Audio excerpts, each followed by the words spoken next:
So, yeah, here we are. Swati ma'am, you can proceed. You can unmute yourself. Sorry. Yeah.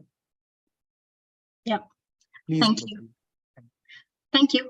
Hi, everyone. Good evening and good morning who are joining from other than India. Well, welcome to today's presentation on mastering guesstimate interview questions. First of all, I would like to thank Analytic Vidya for giving me an opportunity to share my knowledge and experience with you all. Secondly, I thank audience who are joining and giving their precious 60 minutes to this session. I will try my best to make it productive and informative. My name is Swati Bansal, and I'm excited to share with you some strategies and tips for tackling one of the most challenging type of interview questions out there. You can keep posting your questions in Q&A section. Well, Rishabh has already talked about myself. I'll just add a couple of more points. Like I'm a philomath with genuine love for learning and great passion for my chosen subjects. And I love to spend time with nature, and I am a fitness fanatic. Rest, Rishabh has already talked about. All right, so let's start. As many of you already know, guesstimate questions are common features for job interview questions in a wide range of industries and roles.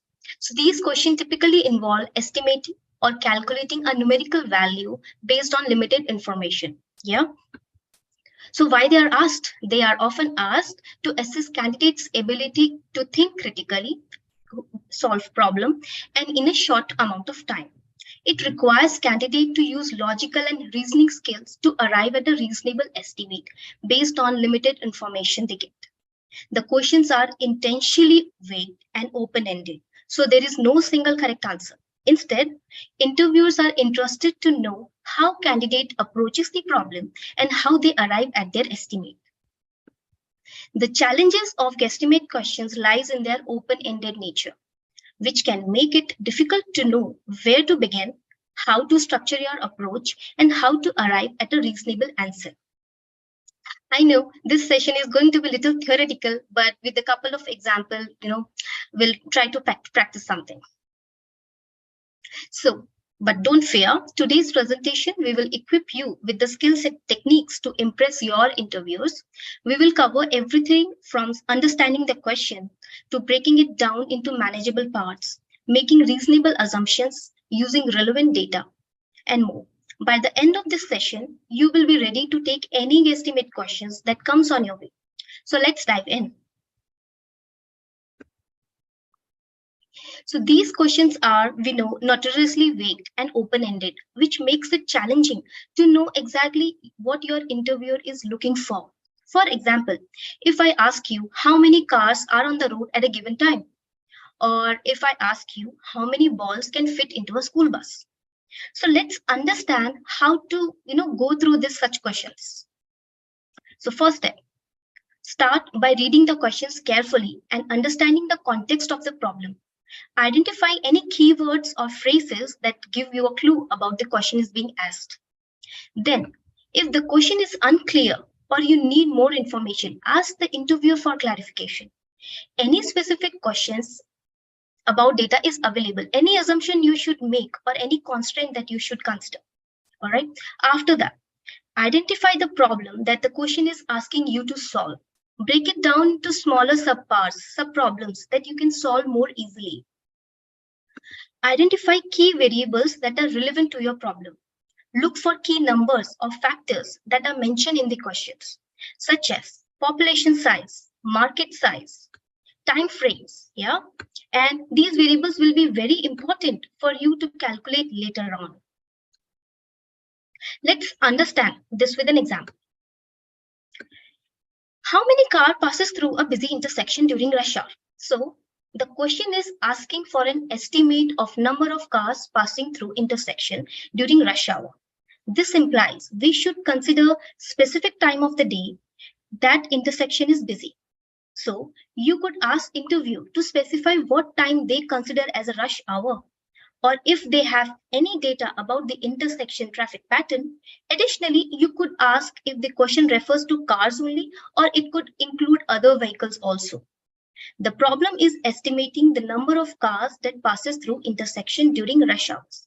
We can break it down into smaller parts by estimating number of cars per minute and multiply it by the number of minutes in that rush hour. What are the key variables here? The cars per minute and the duration of the rush hour. These are the key variables which will help you to further estimate the answer.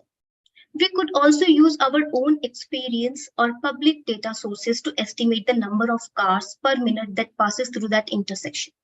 Yeah. So by following these steps, you can understand questions and improve your ability to make reasonable estimates during an interview. So this was all about understanding the question. Next comes how to break down such problems into small problems. It's time to learn how to break down the problem into smaller, more manageable parts. By breaking down the problem, we can better understand the small components that contributes to estimate our answer. Let's go step by step. First, identify the goal. Before we can begin breaking down the problem, we need to identify the end goal. What are we trying to estimate? What is the purpose of the question? Next, ask question to clarify problem and identify important information. The more information we have, the easier it will be to break down the problem. Divide and conquer, which is breaking down the problem into smaller and more manageable parts. This will help to identify variables and make it easier to arrive at an estimate. You can also use visuals which are simple to understand. Let's see through this example. All right. So if I ask you how many cups of coffee are sold in New York during each day? So what is the goal? Goal is to identify how many cups of coffee sold in New York City each day. That is the goal. Then ask question about what is the population of New York City? How many coffee shops are there? How many cups of coffee on an average person drink in a day? Right? So break down the problem by considering different segments of the population, such as who all are the commuters, how many are the tourists, how many are the residents. Then estimate the number of coffee shops for each of these segments and average number of cups of coffee sold per shop. All right, so we have, with the given problem, we have broken down into smaller problems. Now create a chart or a diagram to visualize the different segment of the population and estimate the number of coffee shops and cups of coffee sold in each segment. All right, so we have broken down the problem into smaller parts. Let's see next. The next step is to establish assumptions. These are the underlying beliefs that you make to arrive at your final answer. Making assumption is necessary part of guesstimate questions, as you are often given incomplete information or asked to estimate something that is impossible to know for sure. Yeah. However, it's important to be thoughtful and strategic about the assumption you make, as they have a big impact on the accuracy of your answer. So here are some tips for that. Before making any assumption, start by using the information you already have. This might include industry data, common sense knowledge, or your own experience. While it's tempting to use assumption that will make your answer more impressive, it's important to be realistic and grounded in your estimates. Your interviewer is more interested in seeing how you think and solve the problem rather than your ability to make outlandish predictions. It's important to communicate your assumption clearly and transparently to your interviewer. Yeah. Next. Identify key variables. You need to identify the key variables of your questions. Once you have established your assumption, try to test them to see if they are reasonable. For example, you could ask yourself what should happen if you adjust one of your assumption up or down by a certain percentage and see how that affects your final answer. Shall we see through an example? All right. So if I ask you how many people uses Facebook on a daily basis, can anyone try to have some assumptions on this? I'll wait for a second if I get anything on the chat. So my question is, how many people use Facebook every day? What could be your assumptions here? First of all, did you understand the question properly? Can you break it down into smaller parts? Can you assume something? All right. So you might be knowing that Facebook has around 2.9 billion active user. Yeah. So that's the information which we get through internet. And large percentage of those users use the platform on a daily basis. This gives you an initial estimate of around 1 billion daily active users. Yeah. So 2.9 is the real data. And what is my knowledge is that large percentage of those users will be using the platform on a daily basis. That's my common sense. That's my understanding, my experience. Yeah. So this is the assumption. We have to be realistic. We have got our initial estimate. Let's say 1 billion active users daily uses the Facebook. So that's my first base. It is basically a starting point. Or you might need to adjust your estimate based on factors such as age, gender, and location. So this 1 billion of user, which is my base number, I'm considering all population under one segment. But there are people with different ages, different regions, different locations. So if you are unsure about any of your assumption, be sure to explain your reasoning to your interview. For example, you might say, I am assuming that percentage of monthly active user of Facebook on a daily basis is consistent across all age groups and regions. So in this case, you are explaining to your interviewer that you have considered all the segments, which means all the ages, all genders, all locations as a one segment. And you specify that while you're answering. Then you can test your assumption by looking up the industry data later on the Facebook usage or by conducting your own survey. This can give you a better sense of how accurate your assumption was. All right. So what we have seen so far, we have seen how to understand the question, how we break down the question, how do we make the assumption. Next step is to identify the key variable.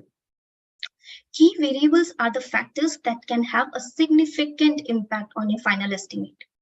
By understanding and clarifying these variables, we can refine our assumptions and arrive at a more accurate estimate. Let's take few examples and find the key variables. So here, how many cars are on the road in the United States at any given time? So what could be the key variables here? I'll explain you for this example and then we'll solve together.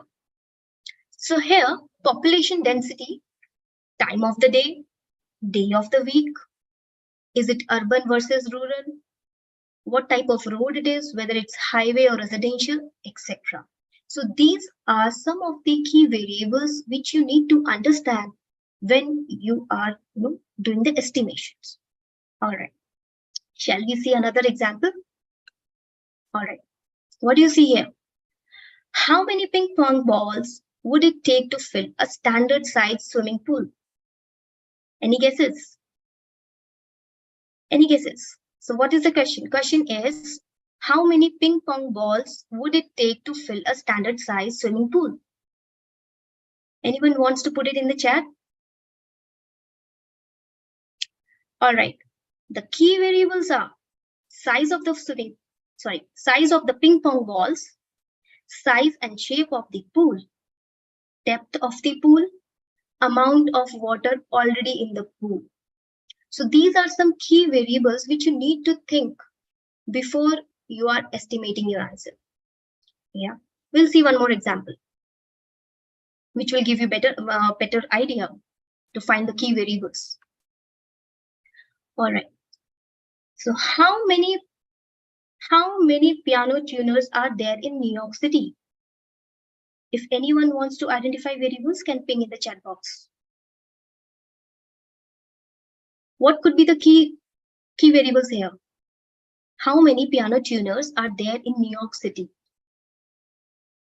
So the key variables are population of the New York City, number of households with pianos, how many piano tuning companies are in the city. Yeah, so these are some of the key variables. If you get some information around this, it will make your answer more accurate.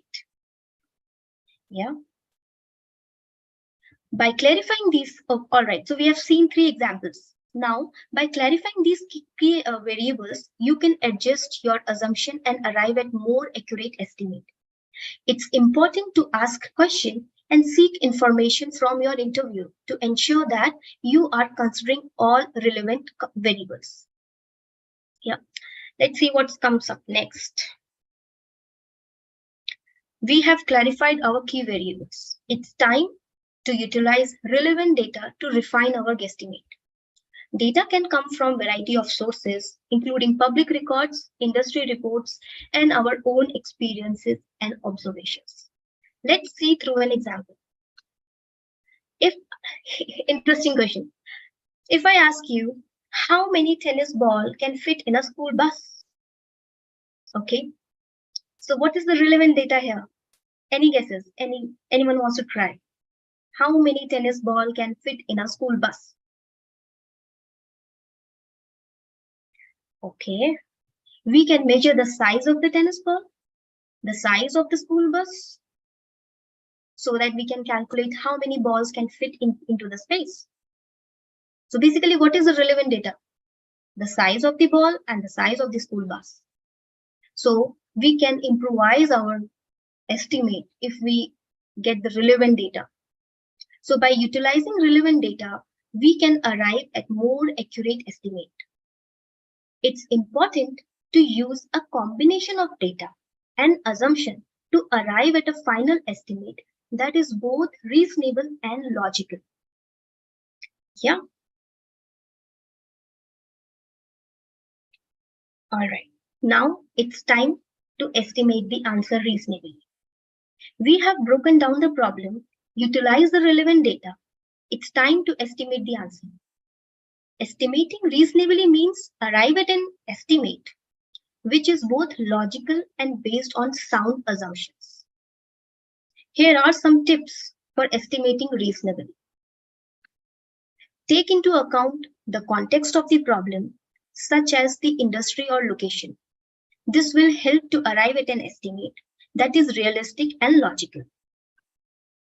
Rather than providing a single number, provide a range of possible answers. This will help to demonstrate that we have considered different variables that are providing reasonable estimate. Be transparent about your estimations. We have made and the data we have utilized. This will help to build credibility and demonstrate that our estimate is based on sound reasoning. So we have to be very transparent. Once we have arrived at our estimate, make sure it is reasonable. Does it make sense given context and the data we have utilized? Shall we see through an example? All right. So how many golf balls can fit into a school bus? As we have discussed, what's the context here? What is the context here? So context, what's the context? The size of the golf ball and the size of the standard school bus. That's the context here, right? The next is, how do we estimate it? Right? How do we estimate reasonably? Can we give a number, or should we give a range? So provide a range of possible answers as we discuss on different assumptions. For this example, we might estimate that number of golf balls that can fit in a school bus is between 10,000 to 15,000.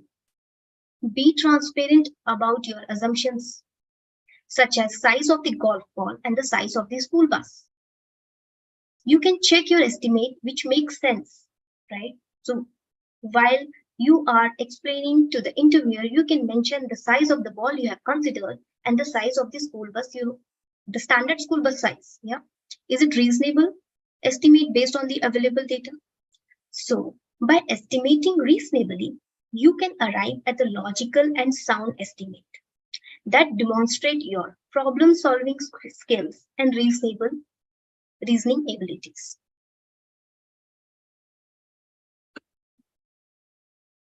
Another useful technique for guesstimate question is to use approximation. Approximations are estimates that are not exact but close to be useful. Here are some tips. Rounding numbers can make calculation easier. For example, if we need to multiply 34 by 17, we can round 34 to 30 and 17 to 20 to get approximate answer of 600. Then benchmarks are reference points that can help to make approximation. For example, if we are asked how many car passes by a certain location in a day, we can use benchmarks such as number of cars that passes by an hour or average speed of the car to arrive at an approximation. The third technique is ratios. So how ratios can be used to make approximation? For example, if we know that population of certain city is 500,000 and number of restaurants per capita is 1:100. So how we can estimate the number of restaurants in that city? It's 5,000. It's based on the ratio. Yeah. The next part is use your common sense. Finally, we can use common sense to make approximations. For example, if we are asked how many tennis balls can fit in a room, we can use our common sense to estimate the size of the tennis ball and the size of the room to arrive at an approximation. Yeah. So by using this approximation methods, we can arrive at a reasonable estimate that can be useful in guesstimate questions.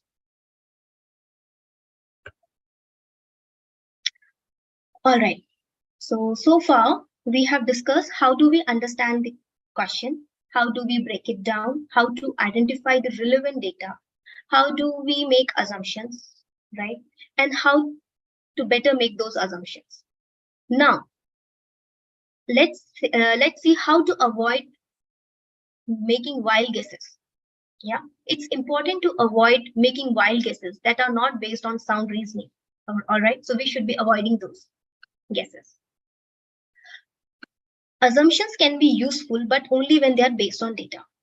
Next, utilize relevant data to support assumptions and arrive at reasonable estimate. This will help to avoid making wild guesses that are not based on any data, right? Next, we need to break it down problem into smaller, manageable parts to avoid making wild guesses. By considering each variable and its impact, we can arrive at a more reasonable estimate. Once arrived at an estimate, check to make sure is it reasonable? Does it make sense with the given data and your assumptions? All right, so we have to avoid making wild guesses. Let's see through an example. If I ask you how many jelly beans can fit in a jar? All right, guys, please don't make wild guesses here. I'll wait for a second. Anyone wants to answer how many jelly beans can fit in a jar? That's the question. Did you understand the question? Can you break it down, this question, into smaller parts? What is the relevant data here? All right, let's start solving that. So avoid making assumptions about the size of the jelly beans and the size of the jar without any data. All right. Instead, gather data on the size of the jelly beans and the jar to support your assumption. Okay. Utilize that data on the size to support your assumption and arrive at a reasonable estimate. Break down the problem into smaller parts, such as what is the size of the jelly bean? What is the size of the jar? And consider each variable and its impact. Now check, does it make sense given available data and your assumption? All right, so by following these tips, you can avoid making wild guesses and arrive at more reasonable estimate based on sound reasoning and data. Okay, guys. How should we present our answers? Let's discuss some do's and don'ts while presenting your answer. It's very important to present your answer in a clear and concise manner, as clear communication can help to ensure that your estimate is understood by your interviewer. When presenting, it's important to organize your thoughts in a logical and structured way. You can begin by summarizing the question and restating any key assumptions that you have made. You can then present your estimate and break it down into smaller parts if necessary. Finally, you can conclude with any limitations you have encountered. Using visual aids can help you make your guesstimate more engaging and memorable. But be sure to keep your visual aids simple and easy to read. Use plain language and avoid jargons or technical terms that may be unfamiliar to your interviewer. Practice, practice, practice. You can practice by doing mock interviews with your friends or colleagues, or recording yourself presenting your estimate and reviewing them for clarity and conciseness. It's important to be confident when presenting your estimate, even if you are not 100% sure of the answer. Speak clearly and confidently. Remember, your interviewer is looking for how you approach the problem and how you communicate your thought process. Keep it simple. Be prepared for follow-up questions. Your interviewer may ask follow-up questions to clarify your estimates or to test your understanding about the problem. Let's see some don'ts. So what you should not do? You should not overthink the answer. Not taking enough time to think, and rushing through the calculation.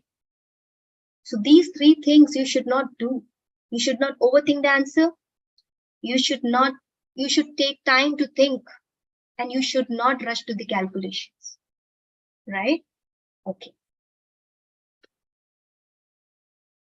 Can we discuss some key takeaways from these sessions? Okay. All right. Let's go step by step what we have understood from, I think, in last 25 minutes. Let's understand and see what we have understood and see step-by-step process. All right. Guesstimate questions are asked to test candidates' problem-solving abilities. To understand the question, break it down into smaller parts, identify the key variables, and establish assumptions. Clarify any uncertainties by asking questions. You need to keep asking the questions if you are not clear what has been asked. Utilize relevant data to make more accurate estimates. Use approximations and logical reasoning to arrive at a reasonable estimate. Avoid making wild guesses by sticking to what you know and your estimate on solid assumption and relevant data. Present your answer in a clear and concise manner, focusing on the key takeaways and assumption used to arrive at your estimate. By following these key takeaways, you can approach guesstimate questions with confidence, demonstrate your problem-solving abilities, and increase your chance to get success in job interviews. Okay. Shall we test your knowledge? I have a couple of questions. Let's see. So the question is, what is the first step for tackling guesstimate questions during an interview? Yeah. So the four options are: gather enough data to make an informed estimate. Second, make an educated guess. Third, research the company. Fourth, ask the interviewer for more information. Participants, can I request you to post your answer in the chat box?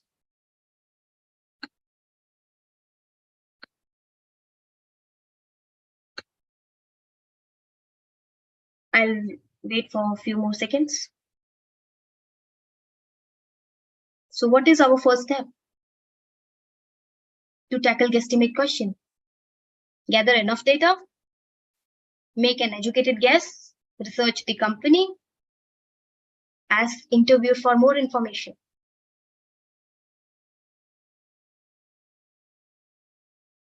There are answers in the chat section. Yeah, I see that. I see. Yeah, few. Okay. Yeah, I see that people are posting 4, 3, 1. All right, what is the first step? So let's remove step by step. Let's say for option 4, people have posted 4 majorly. Ask interviewer for more information. Let's say if someone has asked you a question and you already know, so that's, you will not ask further questions. Yeah. Research the company. Make an educated guess. Yeah, Arijit. Yeah, the answer is first. Gather enough data to make an informed estimate. The answer is first.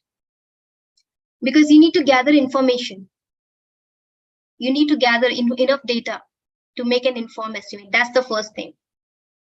Enough data, when I say enough data, which means the key attribute, some attributes, right? We discuss some variables, important variables. We discuss some assumptions. We discuss the real data, like is it coming from industry? Is it coming from your own guesswork, or is it coming from your experience? Yeah, so we need to gather enough data to make an informed estimate. That's the first thing. Thank you. Let's see one more question. What should you do if you are unsure of answer to guesstimate question?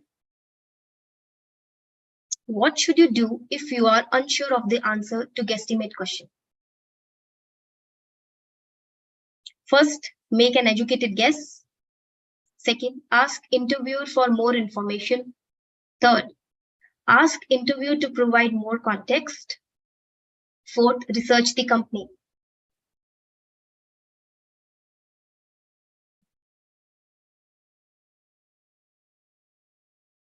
Yeah, it's 2, 3, 2, 3. Both look similar now. Yeah. Well, you can ask the answer is second. Ask interviewer for more information. Yeah, great. Let's see another question. What should you always do when answering guesstimate questions during an interview? First, make an educated guess. Second, research the company.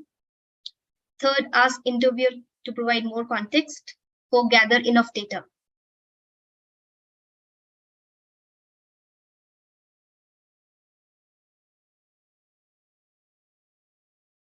That's right. That's right, Jay. It's fourth. Gather enough data to make an informed estimates. Thank you. I think we are done with all 3 questions. Am I contained? Yeah. Thanks, David. Okay. All right. If you have any questions, please put it in the Q&A section. And before we proceed to answer your questions, I would like to announce that the feedback poll is live. It has been launched. So in the meantime, please give us your valuable feedback. Yes, ma'am, we can continue with the questions.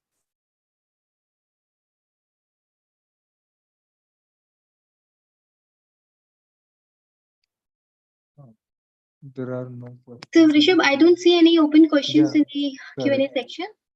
There are no open questions. Neither in the chat. Maybe it was too theoretical. Hello, everyone. Those who are having any kind of queries, doubts, questions, please put it in the Q&A section. Yes, ma'am, we got one. All right. So the question is, what should we do when we stuck in guesstimate? I think we have the answer during our quiz section. What should we do when we don't know anything about the question? We should ask interviewer more questions.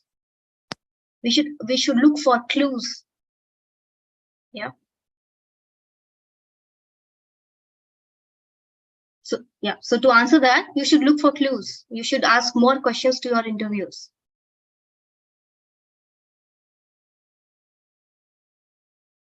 So you have to practice it, right? Practice as many as questions you can, and then you'll get to know how to how to make strategy to solve such questions when you don't know anything about it, how to find clues, how to find key variables in there, what is the context of the problem, did you understand the question properly?